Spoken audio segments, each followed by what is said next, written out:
நான் ப்ரே பண்ணிக்கிறேன். அடுத்து என்னோட மக்கள் இயக்கம் தமிழ்நாட்டில் இந்த நல்ல காஸ்க்காக இந்த ஸ்ட்ரகிள்காக கண்டிப்பாக சப்போர்ட் பண்ணுவாங்க. அம்மா அவர்கள் தமிழகத்தில் எவ்வளவோ நல்ல விஷயங்கள் அவங்க செஞ்சுக்கிட்டு இருக்கிறாங்க. தமிழகத்தையே ஒரு முதல் மாநிலமாக கொண்டு வரணும்னு சொல்லி உழைச்சிக்கிட்டு இருக்கிறாங்க. ஸோ தமிழக மக்களுக்கு இவ்வளோ நல்லது செய்கிற அவங்க இந்த தலைவா பிரச்சனையிலையும் தலையிட்டு இதுக்கு ஒரு நல்ல முடிவு கொடுத்து கூடிய சீக்கிரம் இதை ரிலீஸ் பண்ணுவாங்கன்னு நாங்கள் நம்புகிறோம். சும்மா ஜென்ரல் பப்ளிக் ஒரு பசிக்கு சாப்பிட முடியாமல், மருந்து மாத்திரை வாங்க முடியாமல், ஏடிஎம் கார்டுக்காக வெளியூர் போய் முக்கியமாக திரும்ப வீடு வந்து சேர முடியாமல், அன்னன்னைக்கு கிடைக்கிற 500-1000 வச்சுக்கிட்டு சின்ன சின்ன தொழில் பண்ணுற வியாபாரிங்க முதற்கொண்டு தியேட்டர்ஸ், மால்ஸ், மார்க்கெட்ஸ், இந்த மாதிரி தேவையில்லாமல் இவங்கெல்லாம் ஏதோ கொஞ்சம் பாதிக்கப்படுறாங்களோ அப்படின்ற ஒரு சின்ன ஃபீல் தான். அது மட்டும் இல்லை, நான் நியூஸ்லலாம் நிறைய விஷயம் பார்த்தேன்.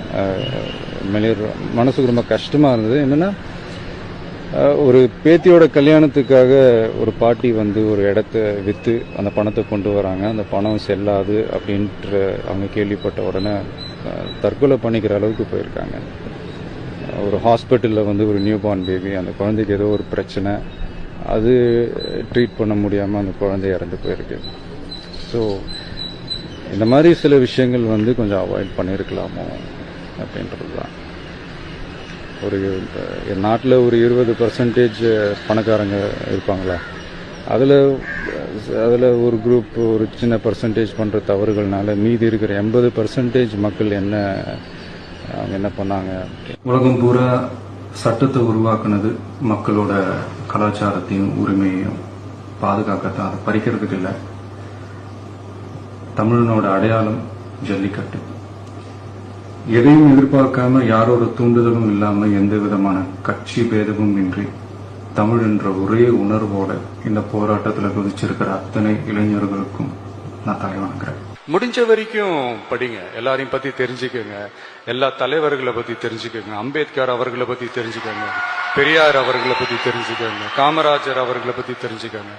நல்ல நல்ல விஷயத்தை எடுத்துக்கோங்க, மற்றதை விட்டுருங்க. நீங்க தாங்க நாளைய வாக்காளர்கள்.